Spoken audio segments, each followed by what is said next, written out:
Hello, everyone. Thank you so much for joining us today. I hope you all are enjoying so far what we have had throughout the day. I would like to introduce our last speaker participating in the festival. Annie Liu is an artist and researcher whose work I have been following and admiring for a long time for such poetry and innovation. Human-scented perfume, bacteria-painted sculptures, mind-controlled sperm, art for the new era. Thank you so much, Annie, for being with us today. Annie Liu's work explores the reciprocal relationships between science, technology, and their influence on human subjectivity, culture, and identity.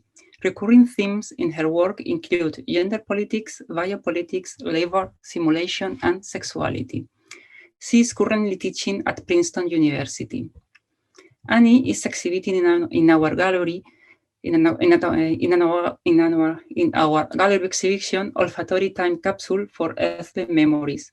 This piece consists of a sensory token for astronauts that contains the unique essence for 3 memories of Earth: that of a loved one, that of a home, and that of a natural resource. Speculating on a future where some of us might embark on a wake trip into space, this project investigates the sensory modalities of memory beyond the digital. But I think that it is time for me to stop talking and give Annie the floor to explain more in depth the project and the outcomes she had so far. Annie will be taking questions after the talk, so please feel free to leave your questions in the chat box. If you are in the gallery, you can leave them there in the chat as well, as we are monitoring this. Thank you so much, Lila, for the generous introduction, and thank you so much for having me here.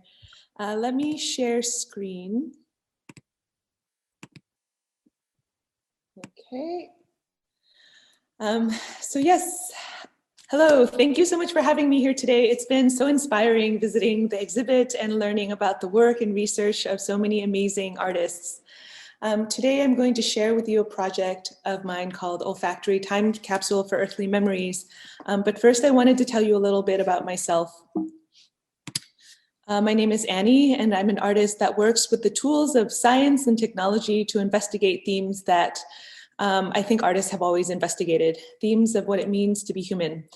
At the core of my work, I deeply believe that while we shape our technologies co-shape us, and that this feedback loop is a very important one to examine. And this is a famous quote by Marshall McLuhan.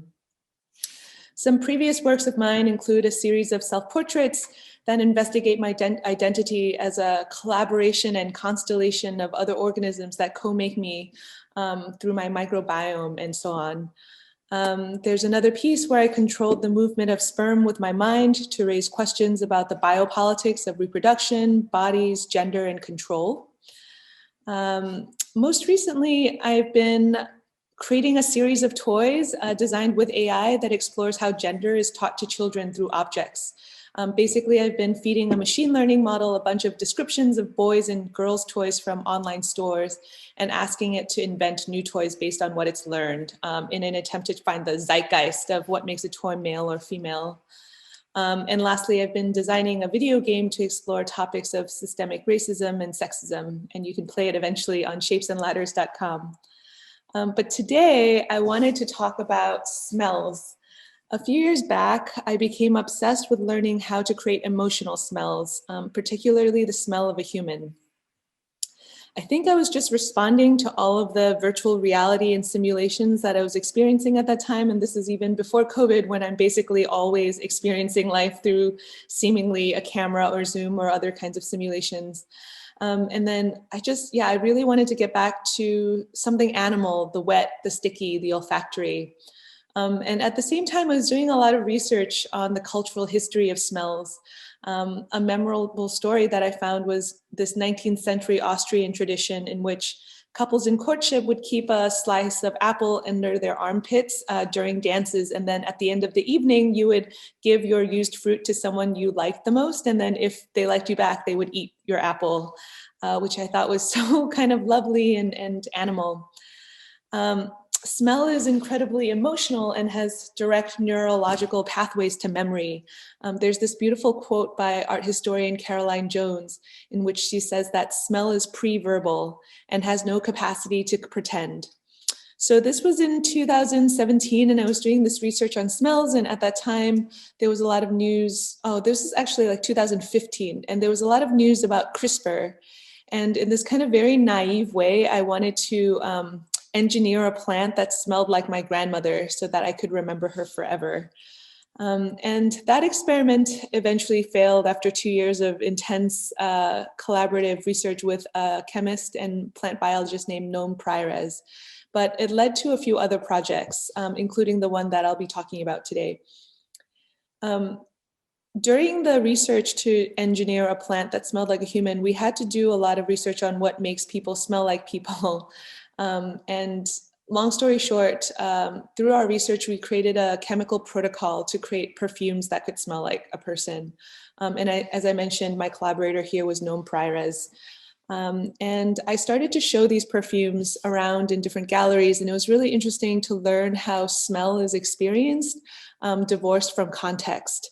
So, you know, your lover might smell really good in the kind of context of the flesh and hair and clothes, but it might smell very strange through the glass vial. And I was very interested also in the perception of smell that's subconscious. So for instance, I started to wear the scent of men to see if other men would respond to me differently. I was very interested in pheromones. I was doing a lot of experimentation and making a lot of portraits.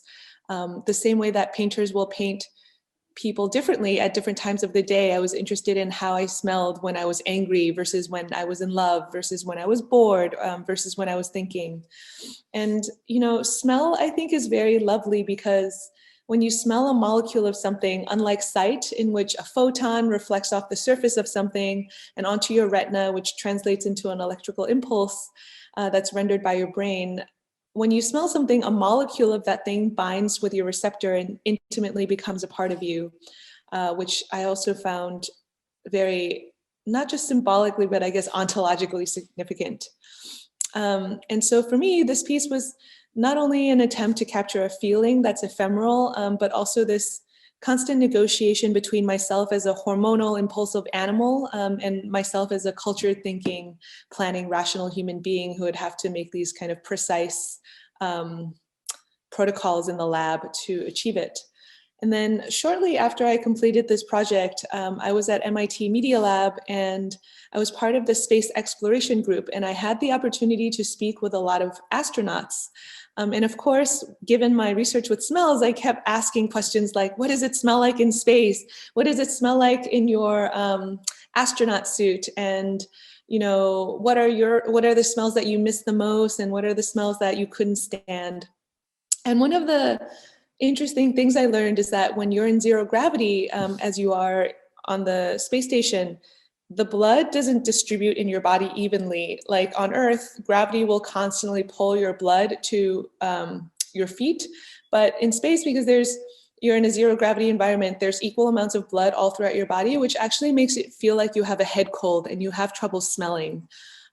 So a lot of the conversations ended up being about food and how difficult it is to taste food properly in space. And a lot of astronauts I talked to said that they used a lot of hot sauce or a lot of salt in their food to compensate for that. And it turns out that high consumptions of salt and hot sauce is correlated to low bone density development in space. So we talked a lot about how, for instance, if you had something that smelled a lot like pizza, and then you're eating this pizza that's a little bit bland, whether you can kind of give it the extra sensation. And then also we talked about the foods they miss the most.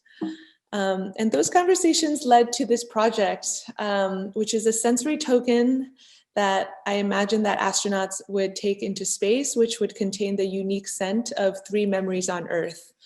In this case, that of a loved one, because I was developing all these human perfumes, that of a home, and that of a natural resource. So home being something like a leather chair, and natural resource being something like dirt or the ocean. And I was really inspired by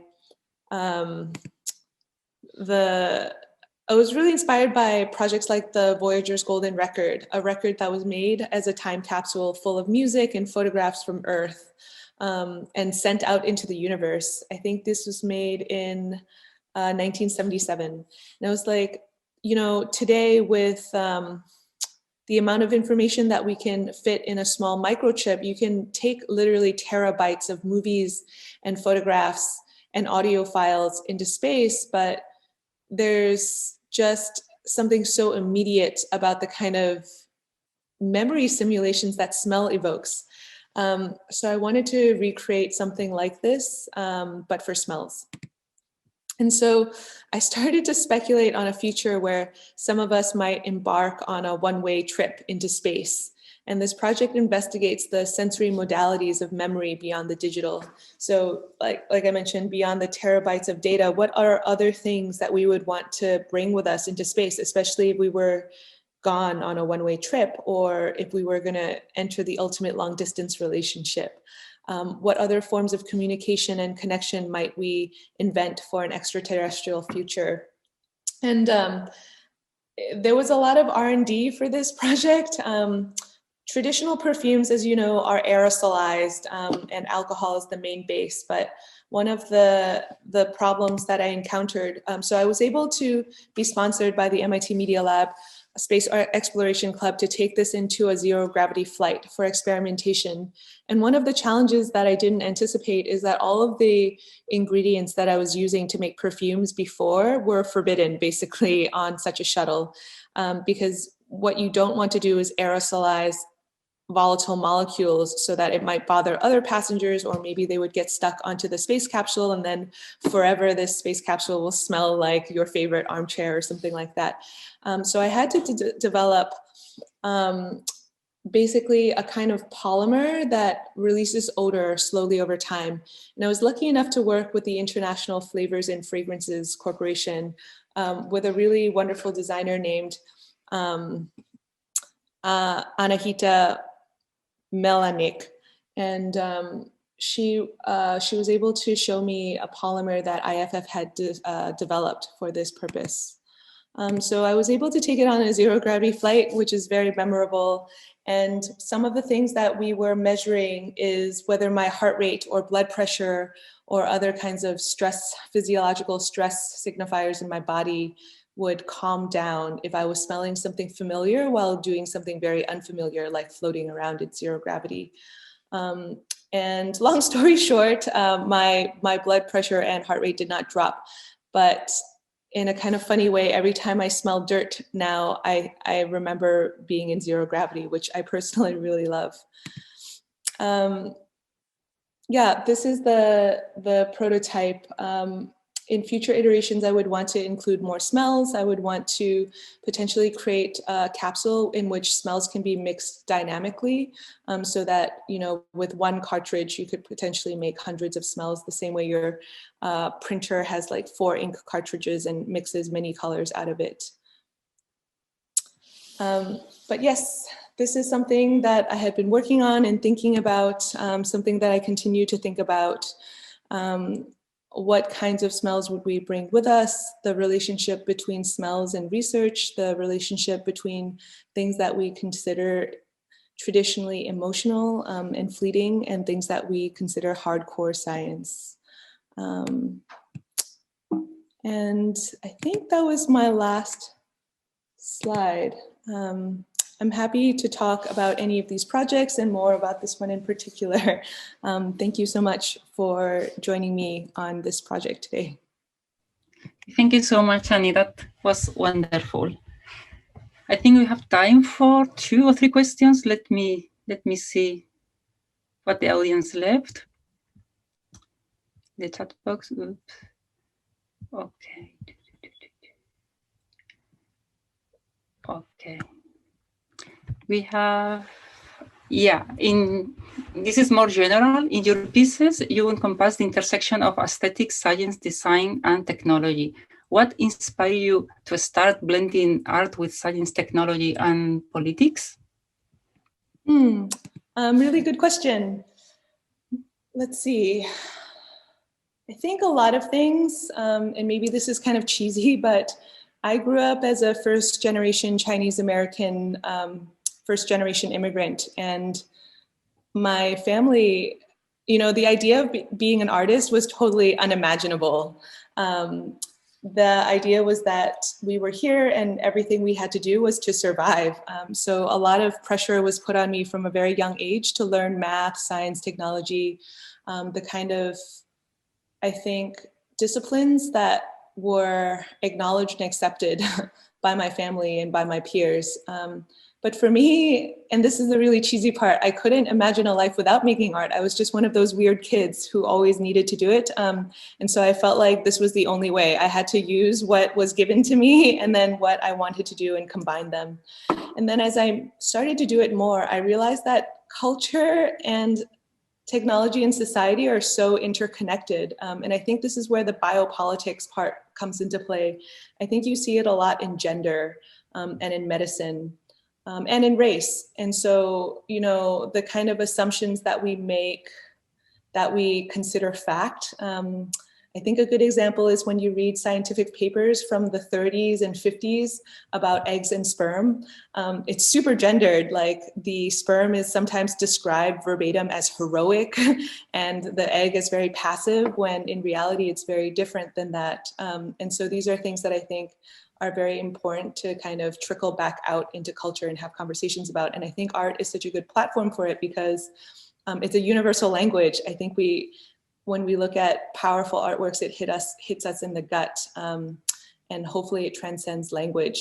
So I think that's kind of what continues to inspire me and how I got my start and why I continue to make the work that I do. Thanks for the question. Okay, thank you. So we have another one. Any plans to work with astronauts to bring your olfactory capsules to the International Space Station? I would really love that. That would be the ultimate goal. I think there were so many challenges to bringing it on just a zero gravity flight. I think it would have to pass so many more tests to go to the International Space Station. That would be my dream. I think that I would have to meet an astronaut that was willing to go through all the bureaucratic trouble. I think the best way to try to get a project like that into the ISS is to develop an experiment. And usually those experiments have to be relatively utilitarian, from what I understand. So I think that if I could make a good argument about this helping astronaut nutrition or like mental health, but one of the things that is still really challenging is finding stable molecular compounds that emit smells which are inherently volatile in a safe way in space.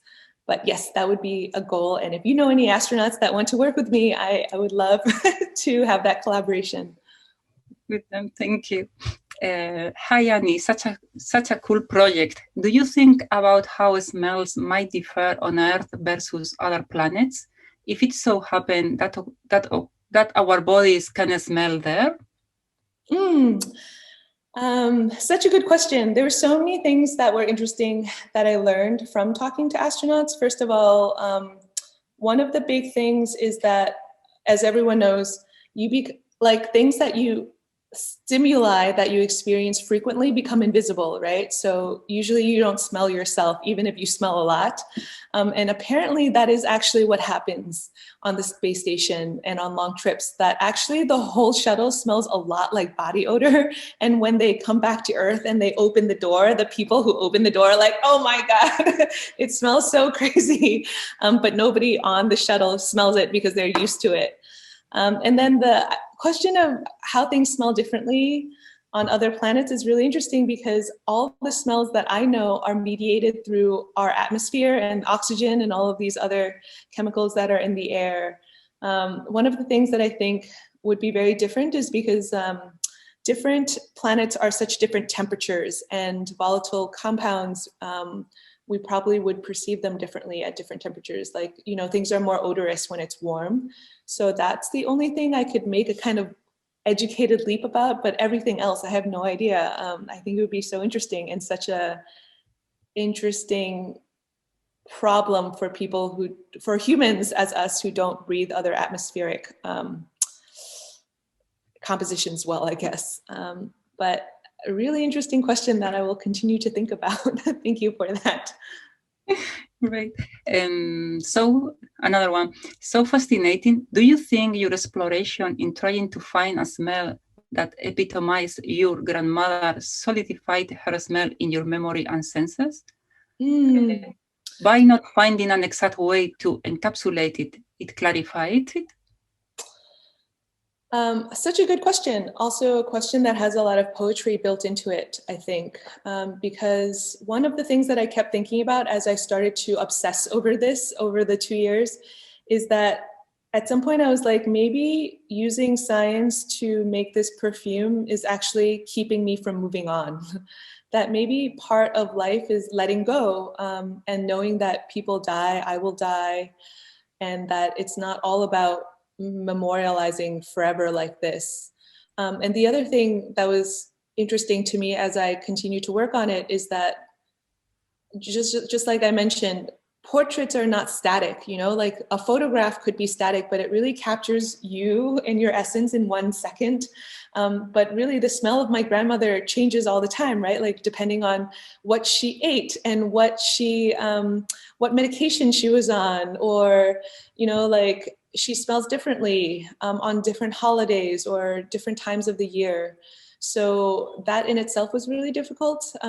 Something that I think about a lot these days, because I have a very young daughter, is that, you know, babies smell really good. And I kept wanting to maybe capture my baby smell, but babies are small. And so they don't produce that much of the same. Like if I were to get the stinky t-shirt of my husband versus my baby, there would be a lot more chemicals in the t-shirt of the adult man. So all of that is to say that, yes, I could create that perfume from direct distillation, the same way that you would direct distillate a flower, but it would never be complete, you know, just like one photograph would never completely capture someone completely, I think. But for me, it's really a question about letting go and holding on and how you balance that. Yeah. Amazing. So we have a couple more. Thank you, Annie. Your work is so creative. How do you keep inspired? Well, I think like any other creative process, sometimes there are some weeks and months where it seems like so many ideas and always so many ideas. And then there's some months where it's like dry, completely like trying so hard to find any ideas. I guess I'm kind of nerdy and obsessive, and I keep a spreadsheet of ideas. And I also keep a spreadsheet of papers and news articles or literal poems or music that I find inspiring, and I tag them. So sometimes if I'm feeling grief, then I will go into the database and look up all of the papers that I tagged with grief, or all of the ideas that I tagged with grief, and it can help inspire. But I don't know, everything else I can say is just very cheesy. Like I keep a very robust sketchbook. I take it everywhere. I write everything down. I really believe in embodied cognition. So if I'm really stuck on something visual, then I'll try something physical, or I'll smell something, or I'll listen to something. And I think that this whole body engagement helps you get through these blocks, which of course I experience a lot of. But yeah, I don't know. It's definitely like the weather. It's quite a tricky question. Yeah. Okay, 2 more. What kinds of media do you prefer to use at your art projects? It really varies, actually. I've worked with perfumes and robotics and living organisms. I think it just depends on what tells the story the best. And there are technical challenges to each one, and I'm not trained as a scientist or an engineer or a computer scientist. So I'm really one of those people who loves to be inspired by something and then learn it. So I never made a video game before, but during the pandemic, I was spending all this time by myself.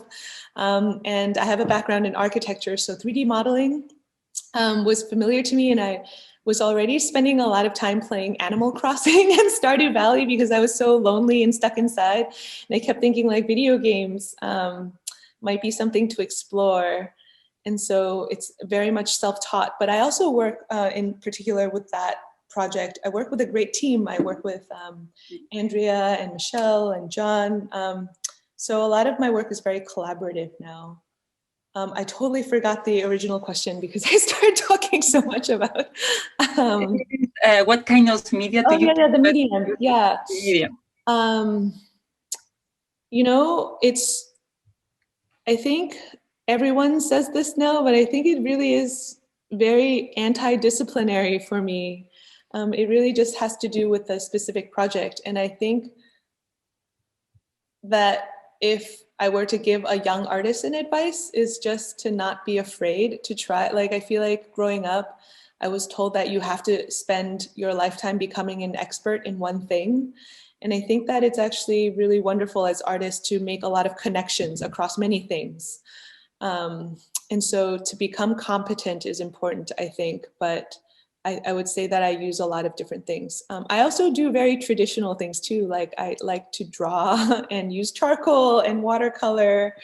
But yeah, I would say that no one medium I could say was truly my own. Yeah.